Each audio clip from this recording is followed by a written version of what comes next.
Kasih-Mu tak terbataskan, semua yang indah Kau rancangkan.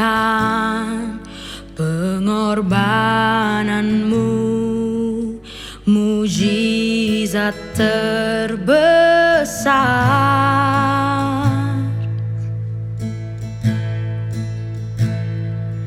Hidupku jadi berarti, biar kehendak-Mu yang jadi. Ku rindu selalu untuk menyenangkan-Mu.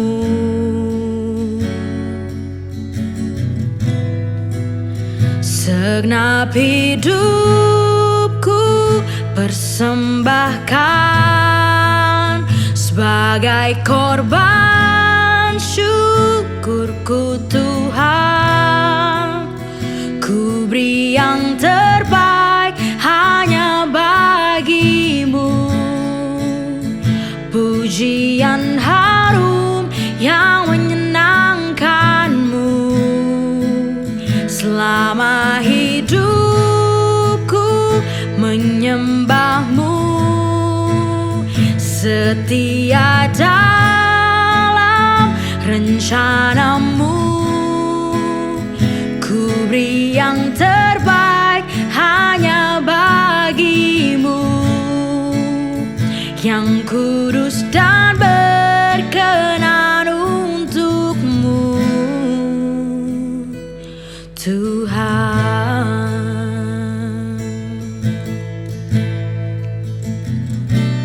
Kehadiran-Mu kuatku, tak ternilai anugerah-Mu.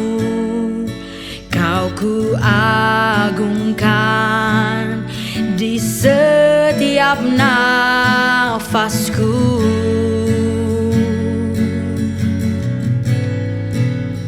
Segenap hidupku persembahkan sebagai korban syukurku Tuhan. Ku beri yang terbaik hanya bagi-Mu, pujian harum yang menyenangkan-Mu.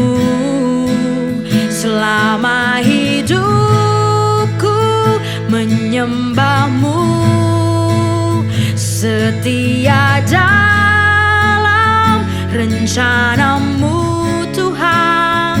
Ku beri yang terbaik hanya bagi-Mu, yang kudus dan berkenan untuk-Mu,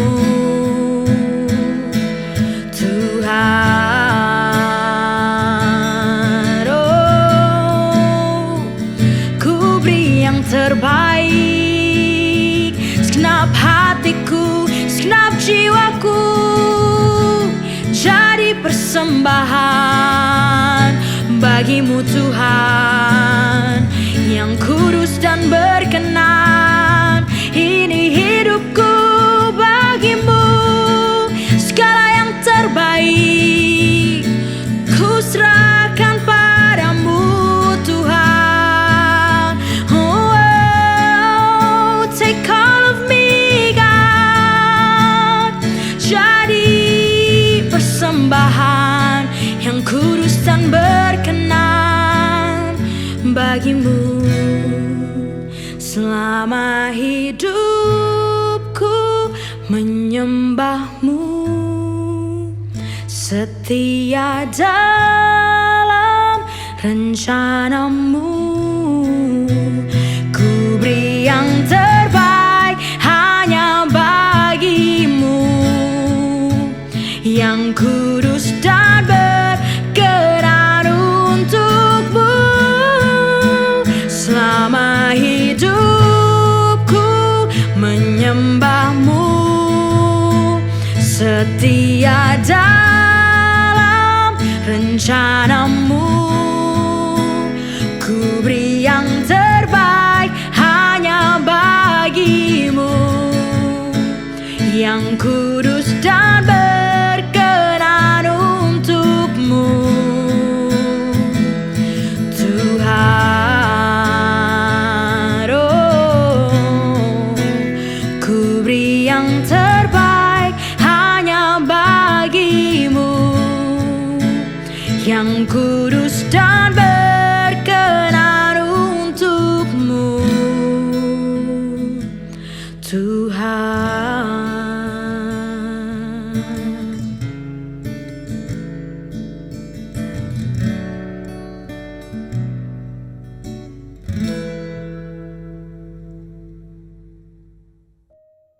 Shalom, shalom warga kerajaan yang kasih Tuhan. Mari kita belajar bersama-sama melalui program Voice of Victory hari ini dengan tema masih mengejar kekudusan. Kata mengejar di sini adalah usaha kita untuk mencapai pemahaman sebenarnya. Ya, kita paham sehingga kita punya paradigma, kita punya sudut pandang, punya pola pikir itu seperti yang Tuhan mau tentunya. Dan mengejar kekudusan itu kejar sampai kita punya pemahaman yang benar tentang kekudusan. Ya, saya ingin membaca dulu di dalam Imamat 20 ayat 26. Dikatakan begini, kuduslah kamu bagiku, sebab aku ini Tuhan kudus. Dan aku telah memisahkan kamu dari bangsa-bangsa lain, supaya kamu menjadi milikku. Ya. Jadi kudus itu dipisahkan pengertiannya, kan? Pun diperlakukan berbeda. Kata kudus di sini adalah dipisahkan dengan tujuan. Kita yang sudah ditebus oleh darahnya, kita yang telah dikuduskan ini, Tuhan punya tujuan melalui hidup kita, bahwa gaya hidup Tuhan itu kita kerjakan dalam hidup ini. Kita dipisahkan dari sistem atau nilai gaya hidup dunia ini, dan kita memiliki gaya hidup Tuhan selama di muka bumi ini. Inilah kata kudus, ya. Tuhan punya tujuan itu buat kita.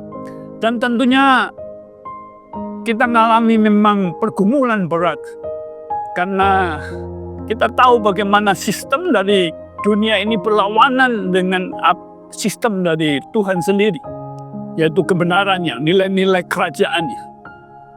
Bagaimana dunia dengan keinginan dagingnya, keinginan matanya, keangkuhan hidup. Ya.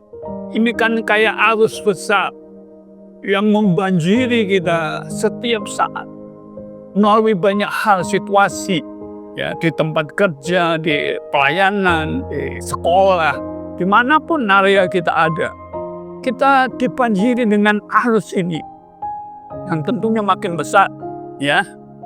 Keinginan daging, keinginan mata, dan keangkuhan hidup ini. Kita berlawanan dengan arus ini, kan? Dan kita hidup berlomba melawan arus ini. Ya, tentunya bukan dengan kekuatan kita, tentunya dengan kekuatan yang daripada Tuhan. Dan ada banyak orang akhirnya menjadi frustasi. Ya, bisa aja kita frustasi, kita menjadi putus asa begitu. Karena memang berat tantangannya yang kita hadapi. Bagaimana kita menghidupi gaya hidup Tuhan yang kita dipisahkan tadi. Kita tidak tercemar dengan gaya hidupnya dari dunia ini, dengan gaya hidup egosentrisnya, ya. Cinta diri sendiri, cinta akan uang, kecemaran jasmani dan rohani ada di sekeliling kita, di area di mana kita tinggal pun ditempatkan Tuhan di situ. Kita akan bergumul di sana, di dunia kerja, di dunia politik, di dunia manapun Tuhan tempatkan kita. Ini seperti arus besar, dan kita ini seperti perenang yang melawan arus ini. Saya tahu itu berat, ya. Kita berlomba dengan itu. Tapi saya percaya, kalau Tuhan yang berfirman, Dia yang memberi kemampuan untuk kita bisa menghidupinya itu. Jadi pertanyaannya adalah, masih memungkinkah kita bisa hidup dengan kekudusan Tuhan di zaman yang seperti ini? Masih relevankah? Ya, ini tentunya buat anak-anak muda kita. masih relevankah ya kita menghidupi atau mengejar kekudusan ini di era zaman yang seperti yang semakin jahat, yang semakin cemar, kata firman. Ya, anak-anak muda dibombardir, dibanjiri dengan informasi medsos itu, ya, diserang dengan medsos, dengan gaya hidup sistem dari dunia ini, yaitu tadi ya, keinginan daging, keinginan mata, keangkuhan hidup yang setiap saat muncul. Ya, memungkinkah kita menghidupi gaya hidup kekudusan ini? Ya tentunya jawabannya sangat mungkin. Ya. Anak-anak muda sekarang bagaimana? Ya ada istilah sekarang anak muda adalah uji relasi katanya. Ya sebelum masuk dalam pernikahan diuji dulu relasinya, kumpul dulu. Ya itulah kenyataannya. Ya. Makanya itu banyak anak muda mungkin berpikir, mungkinkah, bisakah, relevankah? Tapi sekali lagi, Tuhan yang berfirman, Tuhan yang memberi kesanggupan itu. Ya kita belajar. 1 Petrus pasal yang pertama ayat yang ke-14. Hiduplah sebagai anak-anak yang taat. Dan jangan turuti hawa nafsu yang menguasai kamu pada waktu kebodohan. Tetapi hendaklah kamu menjadi kudus di dalam seluruh hidupmu. Hati, pikiran, perkataan, seluruh area hidup kita. Sama seperti Dia, Yesus, Tuhan kita, yang kudus, yang telah memanggil kamu. Sebab ada tertulis, kuduslah kamu, sebab aku kudus. Tuhan yang berfirman, melalui rohnya yang Tuhan beri, ini yang memberi kesanggupan buat kita. Untuk kita bisa menghidupi gaya hidup Tuhan di muka bumi ini yang penuh dengan kecemaran dan sebagainya. Ya. Kasih karunia-Nya yang memampukan kita tentunya. Kasih karunia adalah kuasa Tuhan yang bekerja di dalam kita. Yang bekerja di dalam kita. Bukan di luar, tapi inside out. Ya. Dan di dalam ini mengerjakan baik kehendak dan kemauan kita. Oleh sebab itu, dari pihak Tuhan, Tuhan sudah memberi rohnya buat kita, yang memampukan kita. Dia berikan firman-Nya buat kita. Ya. Dia berikan kasih karunia-Nya buat kita. Roma 5 ayat 17 berkata begini. Sebab jika oleh dosa satu orang, maut telah berkuasa oleh satu orang itu, maka lebih benar lagi mereka yang telah menerima kelimpahan kasih karunia dan anugerah kebenaran akan hidup dan berkuasa oleh karena satu orang, yaitu Yesus Kristus. Dia yang sudah mati bangkit buat kita. Dia melimpahkan kasih karunia dan beri kita anugerah kebenaran yang membuat kata firman ini membuat kita hidup. Artinya kita bisa hidup menghidupi hidupnya Tuhan, gaya hidupnya Tuhan kita, dan kita berkuasa. Ya, kita memerintah, kita punya kuasa untuk menaklukkan semua keinginan daging, keinginan mata, dan keangkuhan hidup itu tadi yang berlawanan dengan gaya hidup Tuhan kita. Tuhan beri itu bukan dengan kemampuan kita, tapi oleh kelimpahan kasih karunia-Nya dan oleh anugerah kebenarannya. Kita bisa berdiri dengan anugerah kebenaran yang Tuhan sudah kerjakan di atas kayu salib buat kita. Ya, kita bisa memerintah, kita bisa berkuasa itu, menaklukkan. Mudah, memang tidak mudah. Ada banyak kita juga bisa bangun, jatuh bangun. Ya, ada banyak. Ada kalanya kita juga bisa frustasi. Ya, oleh sebab itu kita juga punya tanggung jawab dalam hidup ini. Ya, kita juga punya tanggung jawab untuk kita menjagai apa yang Tuhan sudah selesaikan di atas kayu salib. Yang pertama tentunya kita bertanggung jawab menjaga hati dan pikiran kita. Ya, kita udah banyak belajar bahwa apa yang kita mau raih kehidupan ke depan kita. Semua perilaku kita ditentukan apa yang kita pikirkan. Makanya kata mengejar itu adalah usaha kita untuk mengejar sampai paham, sampai punya pola pikir yang benar. Ayo ubah pola pikir. Kapan? Setiap saat. Dengan apa? Firman. Ada banyak kita kadang-kadang kita tidak mendisiplin ini. Ya, kita memberi makan daging lebih banyak daripada pikiran roh kita dengan firman.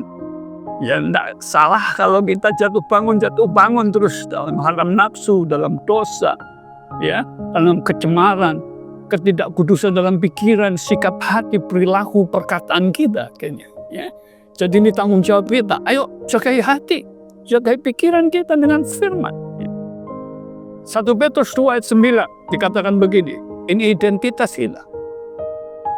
Kita harus ingatkan terus dalam pikiran kita setiap saat akan identitas kita. Tetapi kamulah bangsa yang terpilih, imamat yang rajani, bangsa yang kudus, umat kepunyaan Allah sendiri, supaya kamu memberitakan perbuatan yang besar dari Dia, yang telah memanggil kamu keluar dari kegelapan kepada terangnya yang ajaib. Ingatkan kita terus, ini identitas kita.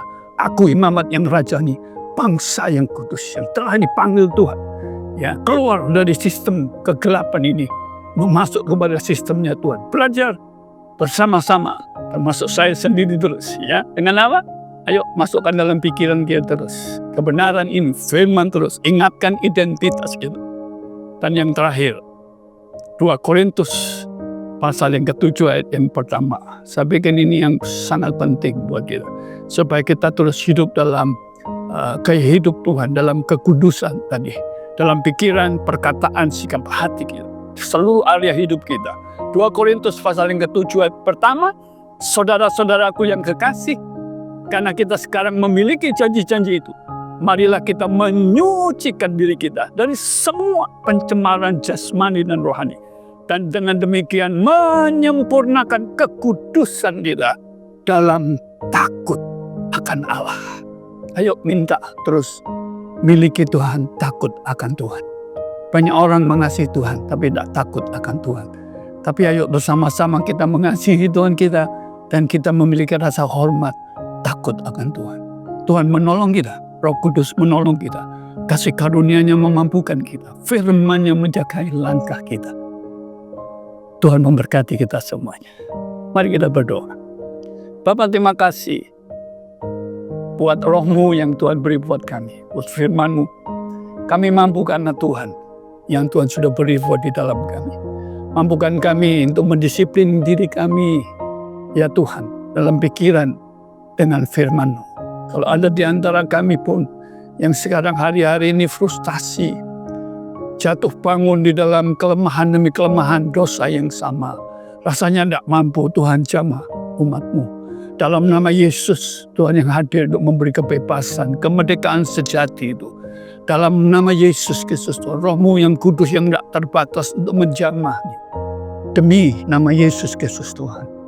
Terima kasih Roh Kudus, terima kasih. Kami serahkan dalam tangan-Mu hidup kami, dalam seluruh area hidup kami. Berkat-Mu atas seluruh umat-Mu. Dalam nama Yesus Kristus Tuhan. Amin. Amin.